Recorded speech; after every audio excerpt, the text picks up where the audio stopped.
Hello everyone, मैं शुभम सोनकर आप सभी का स्वागत करता हूँ अपने यूट्यूब चैनल पे। और आज हम पढ़ेंगे एनटीए यूजीसी नेट जेआरएफ के 2020 के स्पेसिफिक सीरीज़ के सेकंड पार्ट हमारा कॉमर्स के एमसीक्यूज़, उसके साथ ही उसकी एक्सप्लेनेशन भी। आज हमारी डेट है 27 सितंबर 2020। तो चलिए फिर शुरू करते हैं। फर्स्ट क्वेश्चन हमारे पास a rectangular hyperbola shaped demand curve on all its points has equal slopes of the price demand curve, price elasticity equal to unity, varying price elasticity या फिर both slope and price elasticity equal। जो हमारे पास rectangular hyperbola shape का demand curve होता है उसके अंदर हमारा क्या होता है, क्या वो इक्वल स्लोप का होता है या फिर प्राइस इलास्टिसिटी इक्वल यूनिटी होती है या अलग अलग प्राइस इलास्टिसिटी होती है उसके ऊपर, या स्लोप और प्राइस इलास्टिसिटी दोनों इक्वल होते हैं। इसका राइट आंसर है वो हमारे पास सेकंड। जो उसकी प्राइस इलास्टिसिटी होती है वो हमारी यूनिटी होती है, मतलब कि 1 होती है। अब हमारा जो है इसके अंदर एक है एएफसी मतलब कि एवरेज फिक्स्ड कॉस्ट। जो हमारा एवरेज फिक्स्ड कॉस्ट होता है उसके अंदर बनता है हमारा रेक्टेंगुलर हाइपरबोला। तो रेक्टेंगुलर हाइपरबोला क्यों बनता है? क्योंकि यहाँ पे अगर हम एएफसी पे देखेंगे तो डाउनवर्ड स्लोपिंग होएगा, देखिए ऊपर से नीचे जा रहा है ये। और साथ ही साथ इसके अंदर रेक्टेंगुलर हाइपरबोला होएगा क्योंकि हर एक पॉइंट पे इसका जो एरिया होएगा वो सेम होएगा। यहाँ पे कर लो चाहे यहाँ पे कर लो, कहीं पे भी कर लो, इसका एरिया हमेशा सेम ही रहेगा। और यहाँ पे जो इसका एक्स एक्सिस पे कभी भी नहीं करेगा, क्योंकि इसका आउटपुट कभी भी ये टच नहीं करेगा एक्स एक्सिस को, क्योंकि कभी भी इसका जो आउटपुट होएगा वो ज़ीरो नहीं होएगा। और ये कभी भी वाई एक्सिस को भी टच नहीं करेगा। क्यों? क्योंकि इसका जो कभी भी कॉस्ट होएगी, अब कॉस्ट कुछ ना कुछ तो होएगी हमेशा, तो कभी भी इसके अंदर ये टच नहीं करेगा ज़ीरो पे। तो अब नेक्स्ट क्वेश्चन है हमारे पास, जो क्वेश्चन नंबर सेकंड थी, ह्यूमन डेवलपमेंट इंडेक्स यानी कि HDI introduced by human development index किसके द्वारा इंट्रोड्यूस किया जाता है? यूएनडीपी, यूनिसेफ, आईएमएफ या फिर वर्ल्ड बैंक? इसका जो राइट आंसर है वो है यूएनडीपी। तो यूएनडीपी के द्वारा हमारा ह्यूमन डेवलपमेंट इंडेक्स यानी कि एचडीआई इंट्रोड्यूस करा जाता है। तो अकॉर्डिंग टू हमारी यूएनडीपी की जो रिपोर्ट आई थी इस बार 2019 में, उसके अंदर जो इंडिया की रैंक थी वो थी हमारी 129। ये इम्पोर्टेंट है एग्ज़ाम के पॉइंट ऑफ व्यू से भी, क्योंकि रैंक पूछी जा सकती है कि इंडिया की कितनी रैंक थी एचडीआई में। तो 129 रैंक थी हमारी इंडिया की। नेक्स्ट क्वेश्चन है, which of the following training exposes the newly recruited employee to the methods various business functions divisions and departments?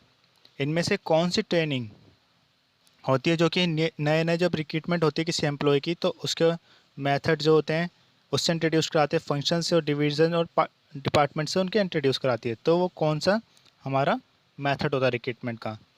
ये होता है हमारा ओरिएंटेशन या वेस्टिब्यूल ट्रेनिंग या फिर ट्रांजिशन एनालिसिस या रोल प्लेइंग? इसका राइट आंसर ये है ओरिएंटेशन। जैसे नए नए कोई भी एम्प्लॉय आता है तो उसको इंट्रोड्यूस कराया जाता है सबसे, और उसको फंक्शंस बताए जाते हैं, डिवीज़न बताया जाता है, डिवीज़न कि फंक्शंस के डिवीज़न कैसे हो रखे हैं और डिपार्टमेंट कौन कौन सा है।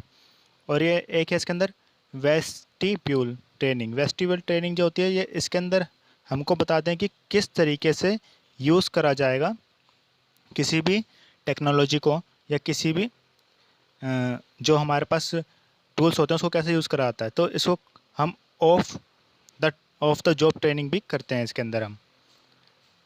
अब नेक्स्ट क्वेश्चन हमारे पास, when opening stock is rupees 50,000 है ओपनिंग स्टॉक, क्लोजिंग स्टॉक कितना है 60,000, और कॉस्ट ऑफ गुड्स सोल्ड जिसे हम कॉक्स कहते हैं वो है हमारे पास 2,20,000, मतलब कि 2,20,000। The stock turnover ratio, stock turnover ratio हमारा क्या होगा? तो चलिए फिर इसकी कैलकुलेशन कर लेते हैं।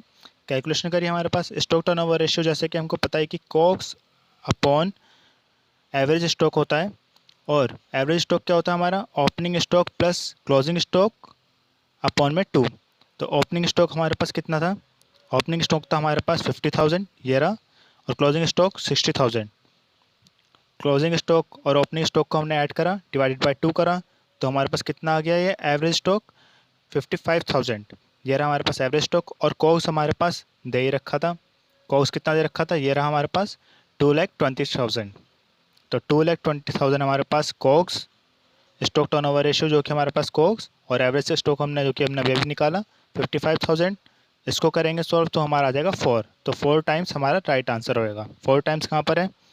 4 टाइम्स हमारा ये रहा ऑप्शन नंबर सी, 4 टाइम्स।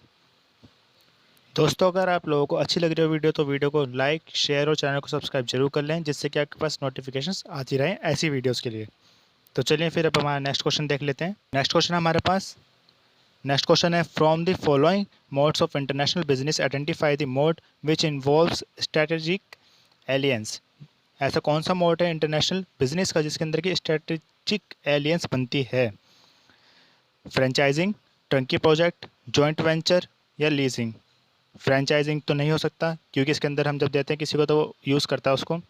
टंकी प्रोजेक्ट बता दिया था पिछली बार जैसे कि टेक्नोलॉजी का ट्रांसफ़र होता है इसके अंदर। जॉइंट वेंचर, जॉइंट वेंचर इसका सही आंसर है क्योंकि इसके अंदर हम एलियंस बनाते हैं जो कि बिजनेस को चलाते हैं। तो चलिए फिर अब इसके साथ ही नेक्स्ट क्वेश्चन हमारे पास, which of the following expressions amount to the import restriction measures. ऐसा कौन सा एक्सप्रेशन है जो कि इम्पोर्ट रिस्ट्रिक्शन मेजर्स को फॉलो करता है? इसके अंदर हमको ऑप्शन दे रखे हैं और फिर कोड्स दे रखे हैं। तो ऑप्शन है हमारे पास currency control, establishment of EPZs, tariff cuts, imposition of tariffs, imposition of non tariffs barriers. इसके अंदर करेंसी कंट्रोल तो होएगा, ये हमारा इंपोर्ट के रिस्ट्रिक्शन को बढ़ाता है। टैरिफ कट्स नहीं होगा, टैरिफ कट्स मतलब कि हमने टैरिफ काट दिए हैं, मतलब कि हमने टैरिफ हटा दिया है, तो इसके अंदर तो नहीं होगा ये। और एक होएगा इसके अंदर इम्पोजिशन ऑफ टैरिफ्स, ये भी होएगा। और फिफ्थ वाला होएगा एक imposition of non tariff barriers. तो कौन कौन सा इसके अंदर फर्स्ट है, फोर्थ है और फिफ्थ है? तो कौन सा ऑप्शन है इसके अंदर? फर्स्ट, फोर्थ और फिफ्थ वाला ऑप्शन नंबर है इसके अंदर बी, ये हमारा राइट आंसर होएगा बी। फर्स्ट, फोर्थ और फिफ्थ वाला B is our right answer.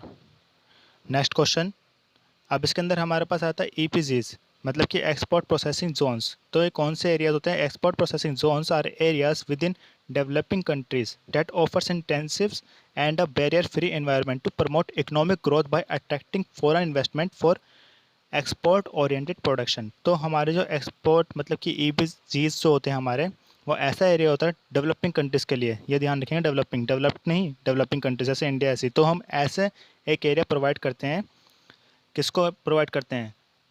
Foreign जो हमारे इन्वेस्टर्स होते हैं उनको हम प्रोवाइड करते हैं, जिससे कि वो एक्सपोर्ट ओरिएंटेड प्रोडक्शन करें। अब नेक्स्ट क्वेश्चन है हमारे पास, from the following two statements of assertion and reasoning. तो इसके अंदर रीजनिंग और एजर्शन आ गया। एजर्शन कौन सा है? Cash flow statement as per the financial statements as well is incapable in revealing the overall financial position of a firm.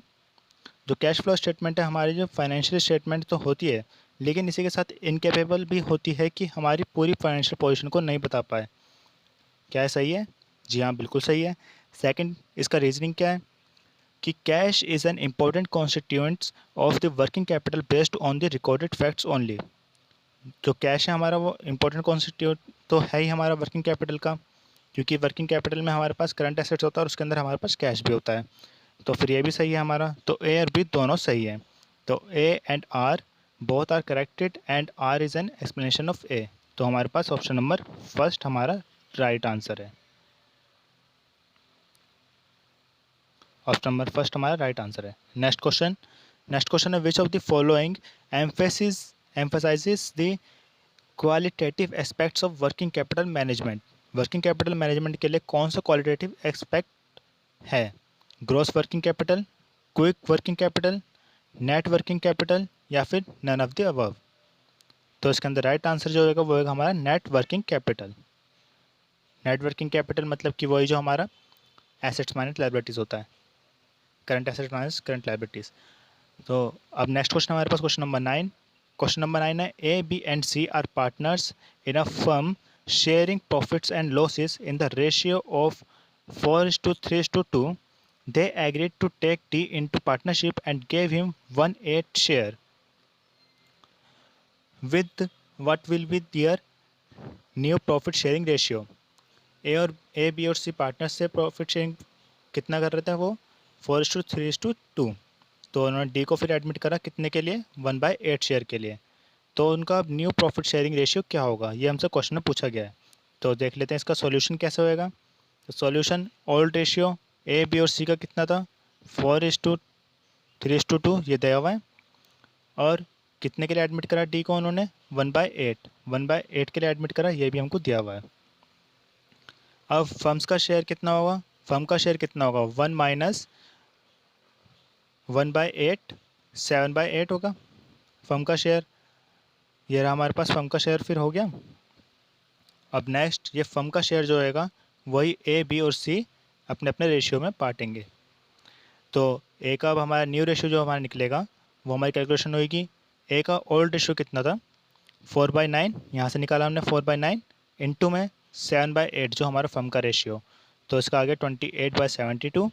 ऐसे B का निकाला 3/9 ओल्ड रेशियो इंटू में 7/8 21/72। सी का निकाला 2/9 इंटू में 7/8, तो आ गया इसका 14/72।